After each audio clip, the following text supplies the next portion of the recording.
Good morning all of you. तो जैसा कि अपन जो टॉपिक पढ़ रहे थे, न्यूबॉर्न असेसमेंट के बारे में डिस्कस कर रहे थे। ठीक है, न्यूबॉर्न असेसमेंट के अंदर अपन ने देखा था लास्ट टाइम अपन जो देख रहे थे असेसमेंट ऑफ गेस्टेशनल एज, कि जो अपन डिस्कस कर रहे थे कि असेसमेंट के अंदर जो अपना चल रहा था फोर्थ वन था जो भी था। ठीक है, जिसमें गेस्टेशनल एज के बारे में अपन डिस्कस कर रहे थे कि इसके अंदर मैंने फिजिकल के अंदर मैंने आपको पढ़ा चुका हूँ कि फिजिकल असेसमेंट कैसे करते हैं। स्किन टेक्सचर हो गया, लेनोवो हो गया, प्लांटर केसेस हो गए, ब्रेस्ट नोडुल हो गए, ईयर फ्रिमनेस हो गए। ठीक है, जेनाइटल मेल और फीमेल दोनों के मैंने बता दिया था आपको। ठीक है, जिससे अपन जो स्कोर देते हैं 0 1 2 3, तो यह है कि जो मैक्सिमम स्कोर होता है इसके अंदर, जो फिजिकल के अंदर जो मैक्सिमम जो गेस्ट एज के फिजिकल जो मैक्सिमम स्कोर होता है वो 16 होता है, और जो मिनिमम स्कोर होता है वो 0 होता है। तो 0 से लेकर 16 के बीच में जो मार्क किए जाते हैं वो गेस्ट असेसमेंट करते हैं। तो वो न्यूरोलॉजिकल असेसमेंट के अंदर, फिजिकल असेसमेंट में न्यूरोलॉजिकल का काउंट होते हैं 0, मिनिमम 0 और मैक्सिमम 16 रहते हैं, 16 नंबर रहते हैं। ठीक है, तो इसमें दो असेसमेंट थे अपन इसके अंदर जो गेस्टेशन एज के अंदर दो टाइप से अपन असेसमेंट कर रहे थे। एक फिजिकल था, दूसरा था न्यूरोलॉजिकल। ठीक है, तो फिजिकल अपना कंप्लीट हो गया था। फिजिकल अपना कंप्लीट हो गया था। ठीक है, अपन पढ़ रहे थे नेक्स्ट जो अपन रहेगा वो रहेगा न्यूरोलॉजिकल। नेक्स्ट रहेगा अपना जो है न्यूरोलॉजिकल जो असेसमेंट है उसके बारे में आप आज डिस्कस करेंगे। फिर उसके बाद जो न्यूबॉर्न असेसमेंट था वो कंप्लीट हो जाएगा। ये थोड़ा सा और बचा है टॉपिक उसके बाद। ठीक है, ये 5-10 मिनट का टॉपिक है। ठीक है, तो देखते हैं इसके अंदर न्यूरोलॉजिकल का। देखते हैं अपन न्यूरोलॉजिकल में है कि जो अपन वही था वही है स्कोर 0 1 2 3 वही स्कोर रहेगा अपना। ठीक है, और जो क्राइटेरिया है वो अपन इसके अंदर देखते हैं। ठीक है, तो फर्स्टली न्यूरोलॉजिकल असेसमेंट के अंदर अपन देखेंगे पोस्चर के बारे में बात करेंगे कि पोस्चर के बारे में आपको पता होगा कि पोस्चर का मतलब क्या होता है। पोजीशन, बच्चे की पोजीशन जो बोल सकते हैं अपन, लेग्स की है, हैंड्स की जो पोजीशन है उसके अंदर जो मूवमेंट्स हैं, उसके जो पोस्चर जो के अंदर जो मूवमेंट्स है उसकी बॉडी की मूवमेंट्स देखते हैं अपन। उसका जो पोजीशन है वो देखते हैं किस तरीके की पोजीशन बनी हुई है बच्चे की न्यूबॉर्न के अंदर, वो नॉर्मल है या एबनॉर्मल है। वो उसके अंदर लेग्स का, हैंड्स का अपन मूवमेंट्स देखते हैं, और उसके अंदर जो फ्लैक्शंस है या बोल सकते हैं जो नीज एक्सटेंड कर रहा है या फ्लैक्शन कर रहा है वो किस तरीके से कर रहा है वो अपन इसके अंदर चेक करते हैं। ठीक है, तो पोस्चर की बात करें तो observe with the infant quiet and in supine position, कि बच्चा की सुपाइन पोजिशन में है, कि बच्चा सुपाइन पोजिशन में लेटा हुआ है तो इन्फेंट साथ में क्वाइट है। क्या है वो ऑब्जर्व करना है कि observe with the infant quiet and in supine position, बच्चे को शांत बोल सकते हैं कि सीधा लेटाना है। सुपाइन पोजिशन का मतलब तो आप जानते होंगे कि सुपाइन पोजिशन किस तरीके की होती है। उस तरीके से बच्चे को लेटाना है और उसको ऑब्जर्व करना है, उसकी पोजीशन को ऑब्जर्व करना है। किस तरीके से ऑब्जर्व करेंगे, अगर मान लो कि बच्चे की जो सुपाइन पोजीशन में लेटा हुआ है, अगर बच्चों के आर्म्स एंड लेग, जो हाथ है और जो पैर है वो दोनों क्या है, एक्सटेंड है। एक्सटेंड की बात करें बिल्कुल सीधे हैं, बिल्कुल स्ट्रेट हो रखे हैं, कि हाथ भी स्ट्रेट हो रखे हैं, पैर भी स्ट्रेट हो रखे हैं, तो अपन देखेंगे उसको 0 मार्क्स देंगे। कितने मार्क्स देंगे उसको, 0 मार्क्स देंगे। अगर बच्चे का जैसे न्यूबॉर्न जैसे का जन्म लेता है, न्यूबॉर्न वाला बच्चा होता है, उसका जन्म लिया और उसका अपन ने असेसमेंट किया, तो गेस्टेशन एज के अंदर जब अपन ने असेसमेंट किया तो असेसमेंट करके अपन ने चेक किया कि उसके लेग किस तरीके से हैं, आर्म किस तरीके से हैं। तो अगर मान लो स्ट्रेट मिलते हैं, अगर आपने देखा होगा छोटे बच्चे होते हैं, छोटे बच्चे होते हैं तो क्या होते हैं, फ्लैक्शन करे होते हैं, हाथों को मुट्ठी बना के और ऊपर के चेस्ट के रहते हैं और लेग्स ऊपर उठे हुए रहते हैं। आपने देखा होगा नॉर्मल कंडीशन की बात करें तब की बात है। ठीक है, पर अगर इसके अंदर अपन को मान लो कोई बच्चा अगर मान लो सीधे स्ट्रेट मिलते हैं, अपन असेसमेंट कर रहे हैं, असेसमेंट कर रहे थे, अगर बच्चे के मान लो दोनों लेग्स के स्ट्रेट मिलते हैं एंड साथ में आर्म भी आपके स्ट्रेट मिलते हैं, तो उसे अपन 0 मार्क्स देते हैं। मैं आपको इसके अंदर डायग्राम के अंदर दिखाता हूँ। जैसे अपन यहाँ पर पोस्चर की बात कर रहे हैं, ठीक है, पोस्चर की बात कर रहे हैं तो दोनों हाथ देखो, इस बच्चे के दोनों हाथ और दोनों पैर, कि ये दोनों हाथ दे रखे हैं और ये दोनों पैर दे रखे हैं, दोनों स्ट्रेट है, ये पैर भी स्ट्रेट है और हैंड्स भी स्ट्रेट है, तो आर्म्स एंड लेग दोनों स्ट्रेट है, तो अपन इसको कितने मार्क्स देंगे, 0 मार्क्स देंगे। तो इसी के अंदर यही बताया हुआ है कि आर्म्स एंड लेग्स एक्सटेंडेड, कि आर्म्स और लेग दोनों क्या है, एक्सटेंडेड है, तो उसको अपन 0 मार्क्स देंगे। ठीक है, नेक्स्ट देखेंगे beginning of flexion of हिप्स and knees, arm and extended. Beginning में स्टार्टिंग की बात करें, या बिगिनिंग यानी बोल सकते हैं अपन स्टार्टिंग की बात करें, तो जो फर्स्टली की बात करते हैं तो flexion of the hips and knees, कि जो हिप वाला एरिया है और नी वाला एरिया है, जो घुटनों वाला एरिया है और हिप वाला एरिया है, जो पहलवी वाला जो हिप है और जो नीज वाला एरिया है, वहाँ से क्या हो रहा है, बच्चे का फ्लैक्शन हो रहा है। फ्लैक्शन थोड़ा सा हल्का सा मूवमेंट हो रहा है आउटसाइड के अंदर। ठीक है, हल्का सा फ्लैक्शन हो रहा है एंड आर्म्स क्या हो रहा है, एक्सटेंड हो रहा है, मतलब आर्म्स क्या है वो कि वो ही सीधे है, मतलब हाथ तो सीधे हैं पर पैर क्या है, हल्के से फ्लेक्शन हो रहे हैं, तो अपन उसको देंगे 1 मार्क्स। कितने मार्क्स देंगे उसको? 1 मार्क्स देंगे। तो यहाँ पर दिखा रखा हूँ मैं, डायग्राम के अंदर दिखा देता हूँ कि जो हल्के से यहाँ से जो नी वाला एरिया है, ये वाला जो नी वाला एरिया है ये, और यहाँ पर जो बोल सकते हैं अपन जो जो बोल सकते हैं अपन यहाँ पर हिप वाला एरिया है, यहाँ से दोनों तरफ से क्या हो रहा है, ये फ्लैक्शन हो रहा है। और यही जो आर्म है, ये आर्म क्या हो रहा है, बिल्कुल स्ट्रेट हो रहा है। अभी भी क्या है, ये स्ट्रेट है। तो इस कंडीशन को क्या कितने मार्क्स देंगे अपन? 1 मार्क्स देंगे। कितने मार्क्स देंगे? 1 मार्क्स देंगे। नेक्स्ट थर्ड वन की बात करें कि stronger flexion of legs and some flexion of the arms, की स्ट्रोंगर फ्लैक्शन है, बहुत ज़्यादा फ्लैक्शन, बहुत ज़्यादा फ्लैक्शन है, स्ट्रोंगर फ्लैक्शन है, एंड साथ में सम फ्लैक्शन किसका होता है, आर्म्स का भी हो रहा है। आर्म्स की बात करें अपन कि जो कि अपन हाथों की बात करें तो वो भी क्या हो रहा है, हल्के से क्या हो रहा है, फ्लैक्शन हो रहे हैं बाहर की ओर, तो उसे अपन देंगे कितने मार्क्स? 2 मार्क्स। कि पैर तो फ्लैक्शन हो रहे हैं और साथ में हाथ भी क्या हो रहे हैं, फ्लैक्शन हो रहे हैं, तो उसे अपन देंगे 2 मार्क्स देंगे। ठीक है, तो यहाँ पर देखिए 2 मार्क्स वाले को कि ये लेग्स भी फ्लैक्शन हो रहे हैं और हैंड्स भी फ्लैक्शन हो रहे हैं, दोनों ही फ्लैक्शन हो रहे हैं, तो उसे हम देंगे 2 मार्क्स। और 3 मार्क्स कब देंगे? जब legs flex and abducted and while arms completely flex, कि अपन जैसे बोलें कि कंप्लीटली, जैसे बात कर सकें कंप्लीटली क्या हो जाए, एक तरीके से अपडेटेड फ्लैक्शन हो जाए कंप्लीटली, एक तरीके से बाहर बिल्कुल, एक तरह बोल सकते हैं कि अपडेटेड मतलब एक तरह से अपरिवर्तित, जिसे बोल सकते हैं अपरिवर्तित हो जाए, उस कंडीशन को अपडेटेड बोलते हैं। लेग्स क्या होते हैं, फ्लैक्स एंड अपडेटेड हो जाते हैं, बहुत ज़्यादा दूर चले जाते हैं। ठीक है, बहुत ज़्यादा बहुत ही आउट हो जाते हैं, वो लेग्स हो जाते हैं बहुत ज़्यादा। ठीक है, और बहुत ज़्यादा फ्लैक्शन हो जाता है, अपडेटेड कहलाता है। And while the arm of the completely flex, और जो आर्म्स है, जो हैंड्स हैं, वो कम्प्लीटली फ्लैक्स हो जाते हैं। तो ये पोस्चर की बात करें तो यहाँ पर देखेंगे अपन, जब थर्ड नंबर कब देते हैं, जब दोनों ही हाथ और पैर की बात करें कम्प्लीटली फ्लैक्शन हो रहा है, बिल्कुल अपडेटेड हो रहा है, तो उस टाइम पे क्या बोलते हैं अपन 3 मार्क्स देते हैं। और एक्स्ट्रा इसमें और एक और जोड़ रखा है जिसमें भी वो सेम पोजीशन दे रखी है, जिसमें अपन बात करेंगे लेग्स को हल्के से जो टोइज वाला एरिया है, जो लेग्स वाला जो लास्ट वाला एरिया है वो अपर साइड में जा रहा है, तब इसको 4 मार्क्स देते हैं अपन, इसके अंदर मेंशन नहीं किया हुआ है। ठीक है, तो मैक्सिमम अपन 3 मार्क्स देते हैं न्यूरोलॉजिकल के अंदर।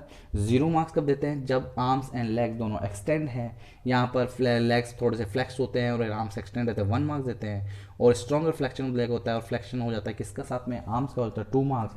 और एबडक्टेड हो जाते हैं लेग्स और कंप्लीटली फ्लेक्शन हो जाता है आर्म्स या हैंड्स की बात करें तो उससे 3 मार्क्स अपन देते हैं। तो ये न्यूरोलॉजिकल का फर्स्ट असेसमेंट आप बच्चे करते हैं, पोस्चर, कि बच्चे की जो पोजीशन है वो अपन इसके अंदर देखते हैं। अगर न्यूबॉर्न के अंदर अपन को दिखाई देता है, जब अपन सुपाइन पोजीशन में उसको लेटाना है, तब उसकी पोजीशन को अपन को चेक करना है, उसके अकॉर्डिंग अपन को क्या करना है, मार्क्स उसको देने।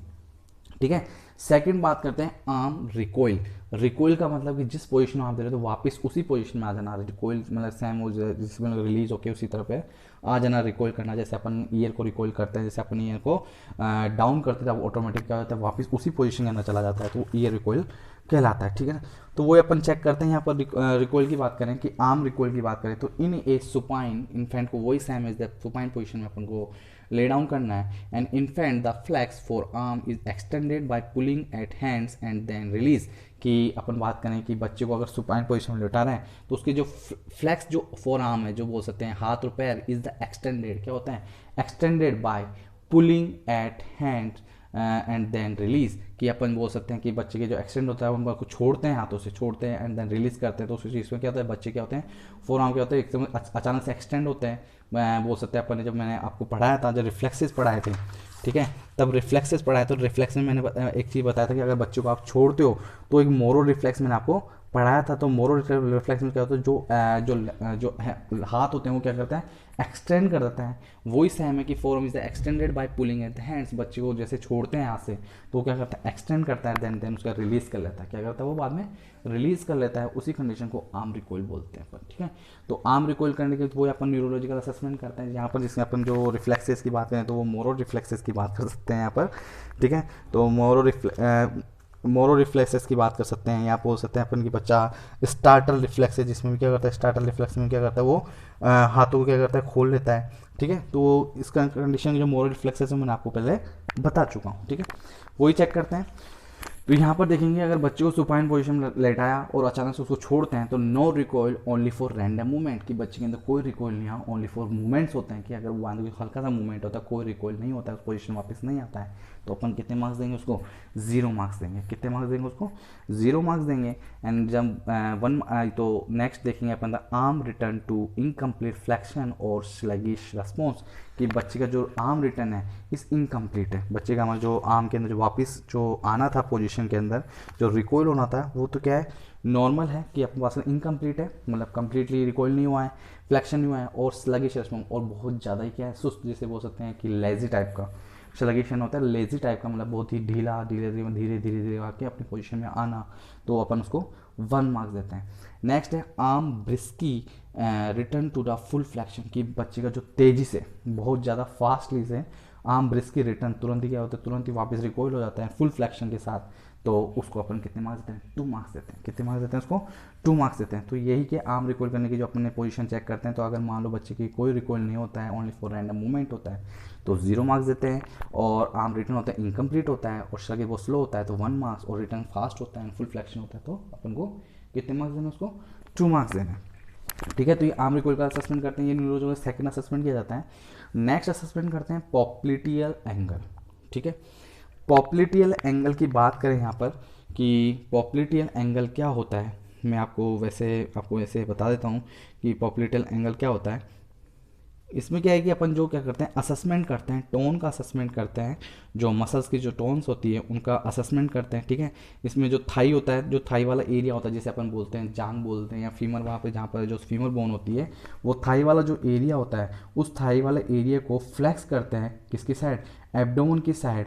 एंड वन हैंड एब्डोमेन की साइड क्या करता है, फ्लेक्शन करते हैं, और अनदर जो वन हैंड है उसको क्या करता है, उसके साथ वन हैंड को क्या करता है, स्ट्रेट एंड लेग की साइड पुशिंग करते हैं, तो बैक की साइड एंकल का जो एक क्या होता है, एंगल बना देते हैं, उसे बोलते हैं पॉप्लिटियल एंगल। जहाँ से पॉप्लिटियल आर्टरी होती है वहाँ से वो क्या करते हैं, एंगल बनाते हैं। मैं आपको एक बार डायग्राम इसके अंदर बता देता हूँ कि जैसे ये लेग है, कि यहाँ पर जो पॉप्लिटियल एंगल है, ये लेग है, ऊपर साइड करते हैं, तो ये जो एंगल बनते हैं यही कौन सा एंगल कहलाता है, पॉप्लिटियल एंगल कहलाता है। तो इसी के अंदर अपन चेक करते हैं, अगर पॉप्लिटियल एंगल 180 डिग्री है, कि पॉप्लिटियल एंगल 180 डिग्री बन जाता है, कि यहाँ पर जो थाई वाला एरिया, ये वाला जो अपर साइड में लेकर और हेड की साइड पहुँच जाता है, तो जो एरिया जो बना हुआ है, जो एंगल बना हुआ है 180 डिग्री बन जाता है, तो उसको अपन देते हैं 0 मार्क्स।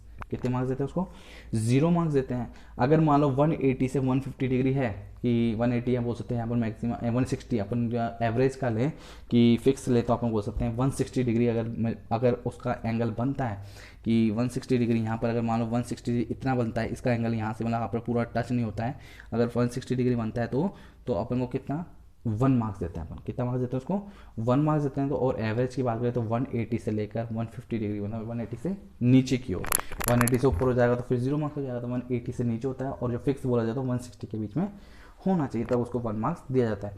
अगर पॉप्लिटियल एंगल 150 से लेकर 120 तक रहे, कि 150 से लेकर 120 तक, तो यहाँ पर इतना सा अगर 150 या 140 आप मान सकते हैं, ये वाला एरिया, कि ये वाला जो एरिया रहता है, अगर इसके अंदर एंगल होता है उसको 2 मार्क्स, और 120 से 190 डिग्री होता है, ओनली फॉर 90 डिग्री अंतर जो एंगल होता है उसे बोलते हैं अपन, उसे क्या बोलते हैं, मतलब क्या इसके अंदर जो अपन जो असेसमेंट के लिए जो इसको मार्क्स दिया जाता है वो 3 मार्क्स इसके अंदर अपन पुटअप करते हैं जब असेसमेंट करते हैं तब।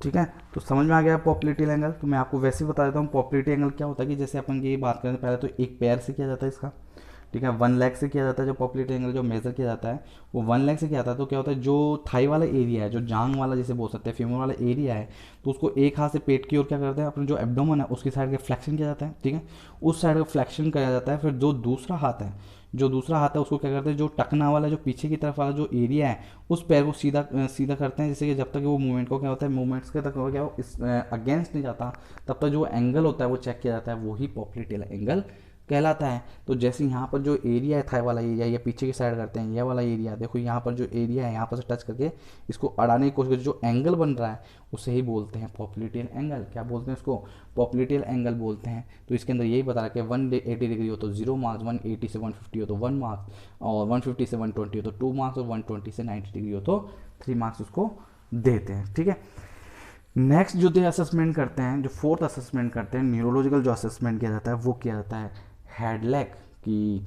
हेड लेग की बात करूँ यहाँ पर, कि बच्चे को अगर मान लो दोनों हाथों से कि अगर दोनों हाथों से और उसको पकड़ कर अगर उसको सुपाइन पोजीशन में लेटा के दोनों हाथ को उठा लें, कि दोनों हाथ को उठा के और हेड को क्या कर दें, फ्री छोड़ दें, जिसमें बोल सकते हैं अपन की फ्री, बिल्कुल ऐसे जैसे बोल सकते हैं कि लेग्स वाला जो एरिया है उसको टच रहे फ्लोर पे, और जो हेड वाला एरिया उसको अपर साइड कर ले दोनों हाथों को पकड़ कर, तो जो हेड है वो फ्री हो जाता है। तो उस टाइम में जो मूवमेंट जो चेक किया जाता है, जो न्यूरोलॉजिकल असेसमेंट किया था, कंप्लीटली हेड लेग की अपने बोल सकते हैं कंप्लीटली एक तरीके से क्या हो रहा है, वो कोई कंट्रोल नहीं कर पा रहा कि बिल्कुल भी बोल सकते हैं कि बिल्कुल कंट्रोल नहीं कर पा रहा, वो लटक रहा है पीछे की साइड, बिल्कुल बोल सकते हैं हेड बिल्कुल टच हो रहा है बेड के लेग के साइड, जैसे बोल सकते हैं लेग की तरफ बिल्कुल टच हो रहा है, तो कंप्लीटली हेड लेग, तो उसे 0 मार्क्स देते हैं। कितने मार्क्स देते हैं?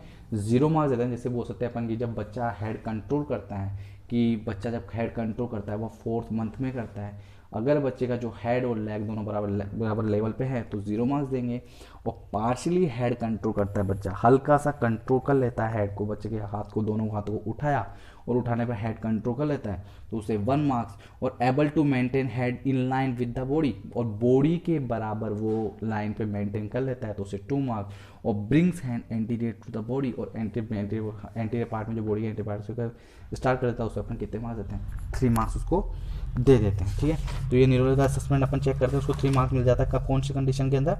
जब बच्चे का जैसे बोल सकते हैं कि जब बच्चे के क्या होते हैं, जब हेड एंटीरियर टू बॉडी के एंटीरियर साइड में अगर मान लो स्टार्ट हो जाता है, जो हेड से वो उसका एंटीरियर पार्ट में होना स्टार्ट कर देता है, तो उसे अपन 3 मार्क्स दे देते हैं।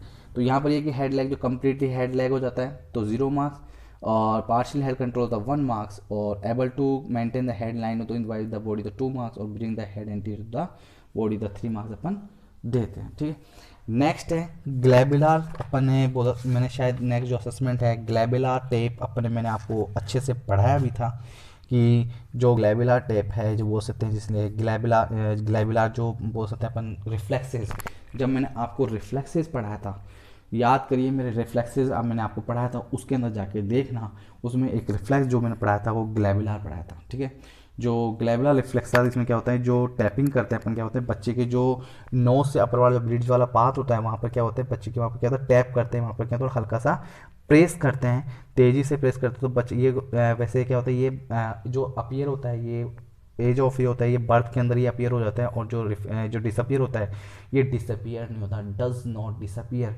ये रिफ्लेक्सेज है, ग्लैबुलर टेप जो रिफ्लेक्सेज है, या बोल सकते हैं ग्लैबुलर जो रिफ्लेक्सेज है ये डिसअपियर नहीं होता है। तो अपन चेक करते हैं, तो दोनों जो फोर हेड होता है, तो फोर हेड जो आइज़ के दोनों आइज़ के ऊपर जाके, और नोज़ के जो ऊपर वाला पार्ट है वहाँ पर क्या करते हैं, प्रेस करके देखते हैं, टैपिंग करके देखते हैं ब्रिज नोज के, जैसे जिसके आइज जिससे क्या होता है, वो क्या करता है, बच्चा क्या करता है, आइज को क्या कर लेता है, क्लोजली टाइट कर लेता है। बच्चा क्या करता है, आइज को अगर वहाँ टेप करोगे, कंप्रेस करोगे, तो बच्चा क्या करता है, आइज को क्लोज कर लेता है, और क्लोज कर लेता है तो क्या करता है, आपको पता चलता है उसका जो रिफ्लेक्सेस था उसका वेरी गुड, उसका रिफ्लेक्सेस उसका काम कर रहा है। अगर वो एब्सेंट है, अगर मान लो वो एब्सेंट है, अगर वो चीज़ क्लोज नहीं करता है, तो मतलब क्या है उसका 0 मार्क्स देना है। कितने मार्क्स देना है उसको? 0 मार्क्स देना है। अगर वीक रिस्पॉन्स है, हल्का सा वीक रिस्पॉन्स लगे, वीक वो धीरे धीरे बंद कर रहा है, ओपन कर रहा है, बंद कर रहा है, जैसा कर रहा है, तो उसे 1 मार्क्स देना है। और अगर बहुत ज़्यादा फास्टली कर रहा है तो उसका ब्रिस्क रिस्पॉन्स है, तो उसे कितने मार्क्स देना है? 2 मार्क्स देना है। कितने मार्क्स देना है उसको? 2 मार्क्स देना है। तो इससे क्या पता जाएगा, न्यूरोलॉजिकल असेसमेंट का पता चल जाएगा गेस्टेशनल एज के अंदर कि कौन सी गेस्टेशनल एज पे उसका बर्थ हुआ है, उस हिसाब से चेक कर लिया जाता है। तो ये 5 असेसमेंट करते हैं neurological assessment: posture, arm recoil, popliteal angle and head leg and glabellar. तो टोटल अपन इसके अंदर देखेंगे, तो टोटल जो न्यूरोलॉजिकल असेसमेंट किया जाता है, टोटल अपन बोलते हैं अपन इसके अंदर जो स्कोर होता है वो 13 स्कोर होता है, 13। और मिनिमम जो स्कोर होता है न्यूरोलॉजिकल के अंदर 0 होता है। तो टोटल ओवरऑल की बात करें कि गेस्टेशन एज के अंदर न्यूरोलॉजिकल का जो स्कोर होता है वो 0 से लेकर 29 तक होता है, कि मिनिमम 0 होता है और 29 लास्ट में जो मैक्सिमम जो स्कोर होता है वो 29 होता है। ठीक है, तो ये आपका कंप्लीट हो गया है न्यूरोलॉजिकल असेसमेंट। इसके अंदर हमें पोस्चर पढ़ाया, आर्म रिकॉइल पढ़ाया एंड पॉप्लेटेड एंगल पढ़ाया। मैं आपको इसके अंदर स्क्वायर विंडो, स्कार्फ साइन इन हील होनी है, ये थोड़ा डिटेल में हम बाद में पढ़ाएंगे। ठीक है, जो प्री मैच्योर मैच्योर के बारे में इसका डिफरेंस क्या जाता है जब ये पढ़ाया जाता है। ये भी एक क्या है, ये भी एक साइन है, न्यूरोलॉजिकल साइन है जिसके अंदर इसके अंदर दिखा रखे हैं। ठीक है, ठीक है, तो आज के लिए इतना ही है। ठीक है, ये आपके जो असेसमेंट था गेस्टेशनल एज वाला ये कंप्लीट हो गया है। कल अपन जो टॉपिक पढ़ेंगे वो इमीडिएट केयर पढ़ेंगे, बच्चे की जो न्यूबॉर्न जो बर्थ होने पर जो इमीडिएट केयर की जाती है और लेट केयर कौन सी की जाती है उसके बारे में पढ़ेंगे। दैन से उसके बाद अपन नियोनेटल रिसस्सिटेशन जो CPR से बोलते हैं वो अपन इसके अंदर डिस्कस करेंगे। ठीक है, कंटिन्यूस आप लोग नोट्स लिखते रहिए। मैं कोशिश करूँगा कि थर्ड यूनिट आपका जल्दी से जल्दी मैं कोशिश कराऊँ। नेक्स्ट यूनिट है जो IMNC आई है वो भी बहुत इंपॉर्टेंट है। ठीक है, देन उसके बाद आपका बेसिक जो पीडियाट्रिक है वो कंप्लीट हो जाएगा। ठीक है, नेक्स्ट यूनिट और बची है बेसिक की। तो आज के लिए इतना ही है। Thank you so much, have a great day.